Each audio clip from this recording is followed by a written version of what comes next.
안녕 친구들 반갑습니다. 과학과 박하연 쌤입니다. 반갑습니다 우리 친구들. 자 친구들 우리가요 중학교 3학년까지 과학을 쭉 공부하다 보면요 산소, 이산화탄소, 물과 같은 여러 가지 물질들을 듣게 됩니다. 그리고 선생님은요 이렇게 필기를 해야 되기도 하죠. 그때 산소, 물 이런 거 쓰는 것까지는 괜찮은데요.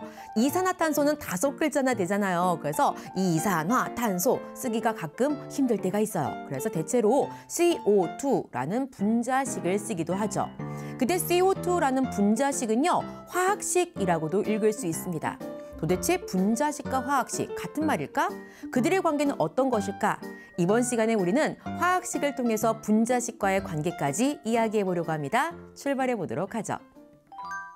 자, 우선요 화학식을 정의 내려보도록 할게요. 자, 화학식이에요. 자, 화학식이라는 것은 물질 이루는 원자의 종류와 개수를 원소 기호와 숫자를 이용해서 나타낸 식을 우리는 화학식이라고 부르는 거예요. 즉, 이 물질이 어떤 물질이 있어요. 그때 그 물질을 구성하는 원소가 무엇이냐, 그리고 몇 개의 원자가 들어갔는지를 하나의 식의 형태로 써보겠다라는 거죠.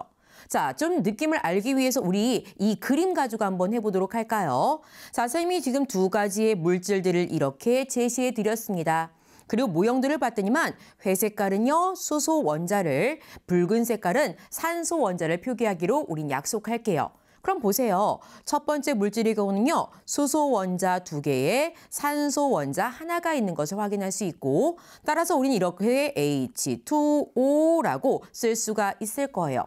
하나 더 해볼까요? 자, 옆에 거 보세요. 산소 원자가 2개가 있다는 것을 확인할 수 있어요. 그때 이를요 우리는요 O2라고 쓸 수 있다고요. 그리고 이 H2와 O2를 우리는 분자식이라고 부르지만 이것을 화학식이라고도 부를 수 있단 말인 거죠.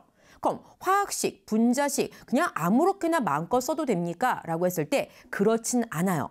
분자식이라는 것은 분자들을 나타내는 식이거든요.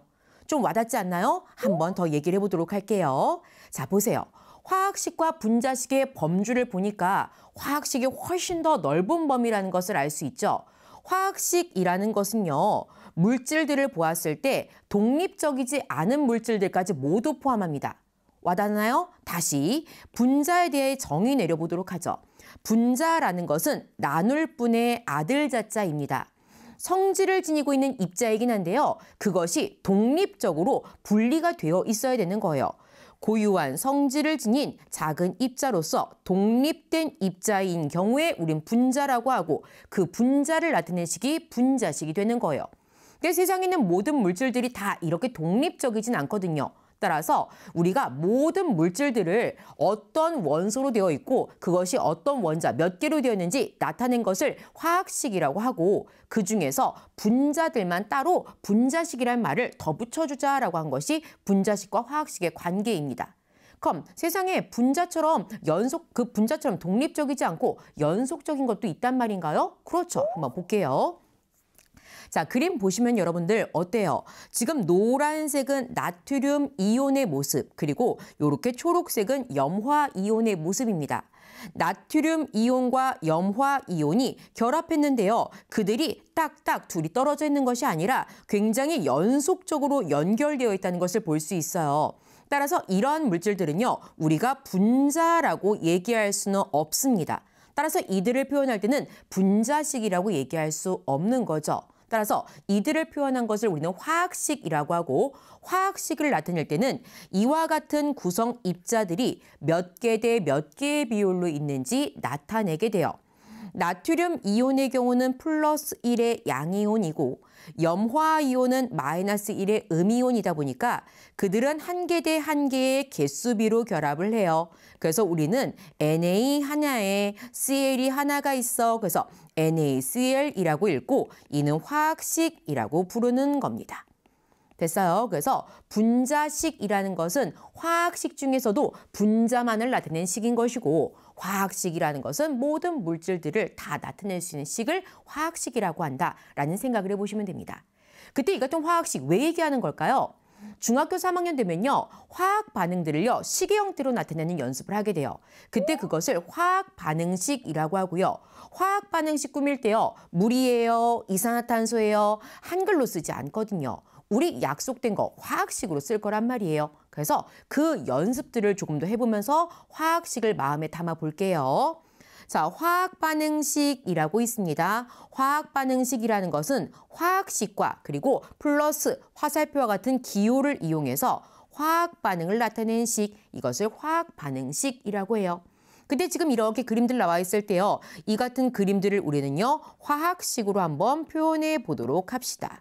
보세요. 이렇게 회색을 우리는요. 수소라고 표현하기로 했어요. 그럼 수소 원자 두 개가 모여서 하나의 분자를 이루었죠. 따라서 우리는 이것을 H2라고 쓸 수 있어요. 분자식 H2, 화학식 H2 모두 다 가능한 표현이라고요. 됐죠? 그리고 요와 같은 경우는 어떻게 되는 거예요? O2라고 쓸 수가 있을 거고요.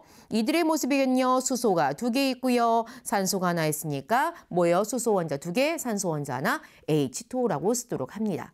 그런 상태에서 수소 분자 몇 개 있어요? 두 분자 있지요. 따라서 우리는 두 개의 수소 분자와 하나의 산소 분자가 반응해서 두 개의 H2O 물이 형성됩니다. 이와 같이 표현을 할 수 있고요. 이때 이렇게 반드시 화학식으로 나타내 주어야 된다는 것을 기억하시면 됩니다. 자, 이제 화학식과 분자식의 관계를 좀 이해할 수 있나요? 화학식이라는 건 분자식을 포함하고 있는 것이다. 그리고 우리가 화학 반응식을 꾸밀 때는 반드시 화학식을 써줘야 된다. 교과서 속에서도 이와 같은 이야기하고 있습니다. 찾아보도록 하죠. 자, 교과서 속 화학식이에요. 자, 화학 반응식 꾸미기 우리 한다고 했었죠. 자, 화학 반응을 화학식과 함께 더하기 화살표와 같은 기호 그리고 숫자로 나타낸 것을 우리는 화학 반응식이라고 하고요. 화학식 앞에 이렇게 숫자가 써 있기도 해요. 근데 1은 생략할 거고요. 그때 이 같은 숫자를 우리는 개수라고 하면서 개수비를 이야기할 때도 화학식 앞에 쓰여진 숫자라는 표현에 화학식을 사용하게 됩니다. 자, 이렇게 교과서에 찾을 수 있는 이 화학식에 대한 것들 용어 정리하면서 마무리합니다. 보죠. 자, 문제가 두 개가 있어요. 어떤 단어가 들어가야 될까? 자, 물질을 이루는 원자의 종류와 개수를 원소 기호와 숫자를 이용해서 나타낸 식. 자, 여기 물질이라고 되어 있어요. 자, 모든 물질들을 포함하는 것이기 때문에 여기는 분자식이라고 쓰면 안 될 것 같아요. 우리는 화학식이라고 써보도록 합니다. 그리고 물질 중에서 자, 분자라고 되어 있어요. 분자를 구성하는 원자의 종류와 개수를 나타낸 것을 우리는 분자식이라고 쓸 수 있겠네요. 자, 이렇게 해서 화학식과 분자식에 대한 이야기 비교하면서 마무리하도록 하겠습니다. 자, 친구들, 자, 우리가 화학식과 분자식에 대한 얘기 비교해봤어요. 화학식이라는 것은 여러 가지 물질들을 살펴보면서 그 물질에 어떤 원소들이 들어가 있는지 그리고 원자는 몇 개인지 원소 기호와 숫자로 그 물질을 표현합니다. 그것을 화학식이라고 하고요. 이 같은 화학식들을 나타낼 수 있어야지 화학 반응식까지 할 수 있다는 사실 기억하시면서 정리하시면 되겠습니다. 수고하셨습니다.